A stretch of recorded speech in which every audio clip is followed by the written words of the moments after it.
Operaciones entre conjuntos.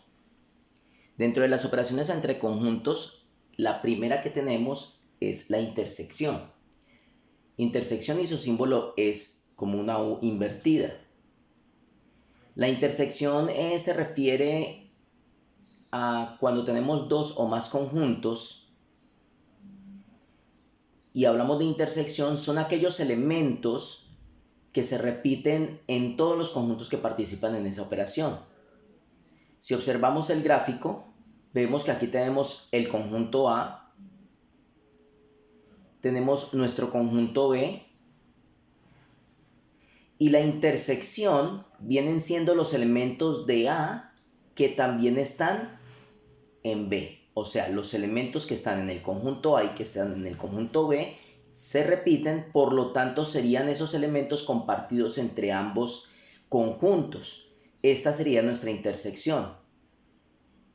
La forma para expresar el concepto de intersección en forma de conjunto sería así. La intersección del conjunto A y el conjunto B es igual a todos los elementos X, tal que esos X pertenecen al conjunto A y esos mismos X pertenecen también al conjunto B. Esa es nuestra definición de intersección. La intersección tiene unas propiedades que se deben respetar. Miremos la primera propiedad. Dice, si los dos elementos son A, quiere decir que son el mismo elemento, el mismo conjunto. Yo tengo entonces que A intersección A, si yo tuviera solamente A, la intersección con ella misma, pues son todos los elementos de A, porque todos se repetirían en A. Entonces, A intersección A es A.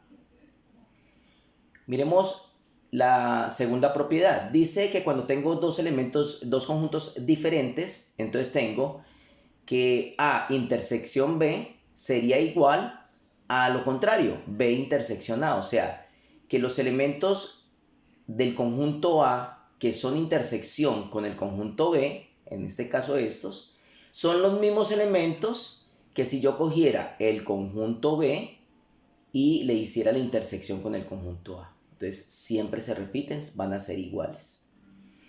Miremos la propiedad tercera. Dice que si yo tengo A intersección conjunto vacío, recuerde que en todo conjunto yo tengo como elemento al conjunto vacío, ¿sí?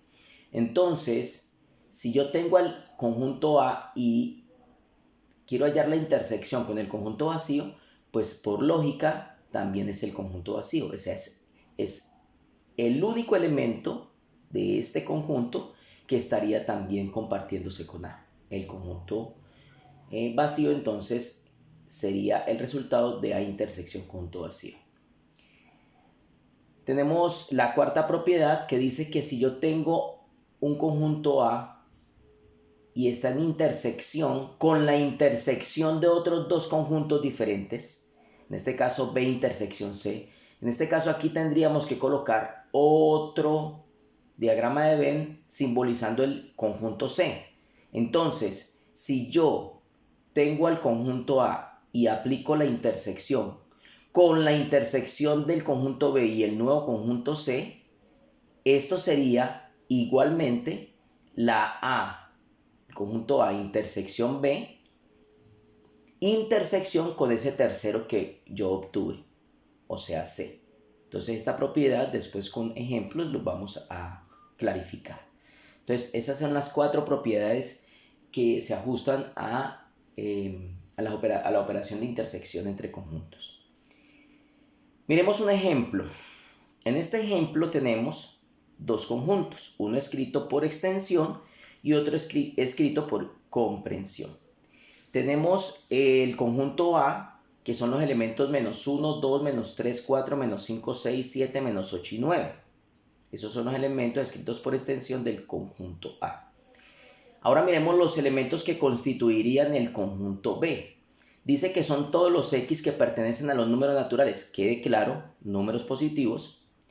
mayores que 0, enteros, tales que esos elementos elevados al cuadrado sean menores que 100. Entonces vamos a resolver o vamos a encontrar esos elementos por extensión que hacen parte de este conjunto.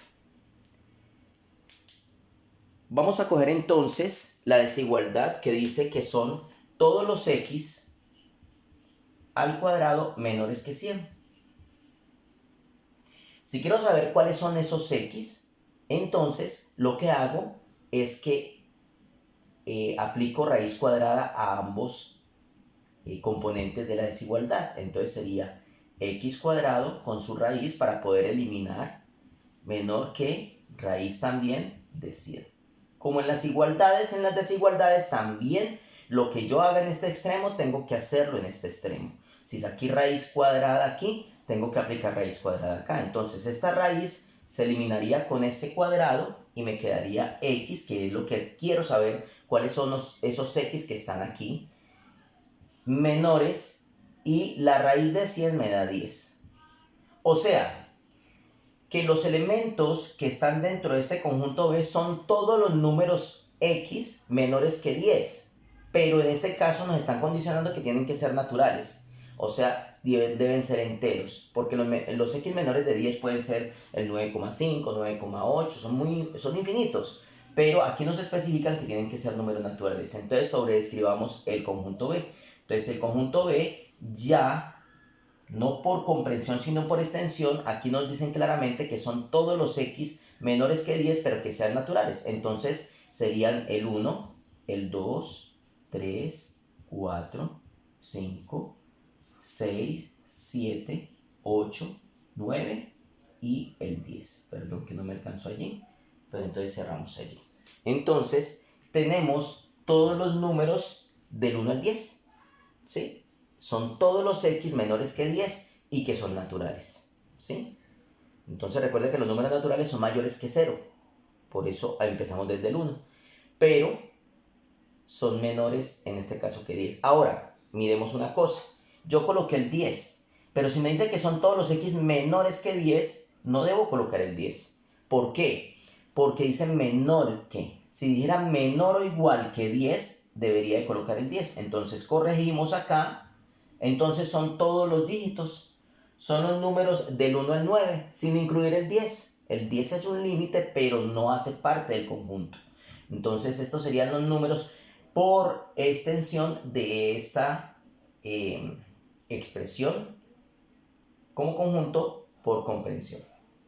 Entonces tenemos ya los dos elementos descritos, tenemos los dos conjuntos descritos, perdón, el conjunto A y el conjunto B escritos por extensión. Si ubicamos esos elementos, entonces, primero que todo, ubicamos los elementos que hacen parte de la intersección, o sea, que se repiten en esos dos conjuntos. Vemos entonces que los números que se repiten serían todos los positivos. En este caso el 2, el 4, el 6, el 7 y el 9. Entonces esos valores, si ustedes ven aquí, aquí está el 2, aquí se repite, aquí está el 4, se repite, ¿sí? Aquí está el número 6, se repite, el número 7 se repite y el número 9 también se repite. Entonces esos son los números que deben de ir dentro de la intersección porque se repiten en ambos elementos, en ambos conjuntos, perdón. Entonces sería el 2, sería el 4,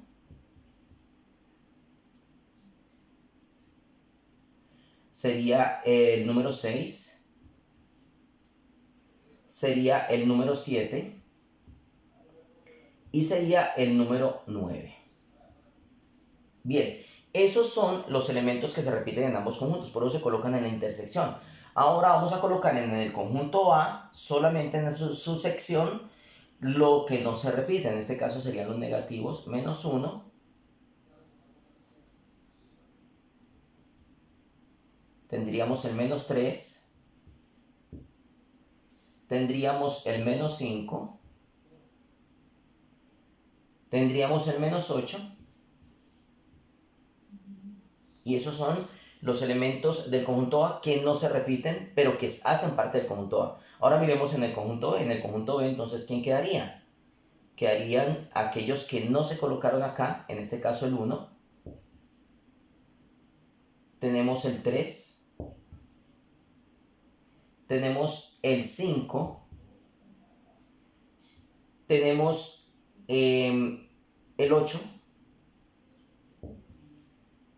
el 9 está en la intersección. Entonces, esta sería la representación de A intersección B, que define cómo queda ubicado entonces en un diagrama de Venn esa representación de esos dos conjuntos como operación, ¿no?, de intersección.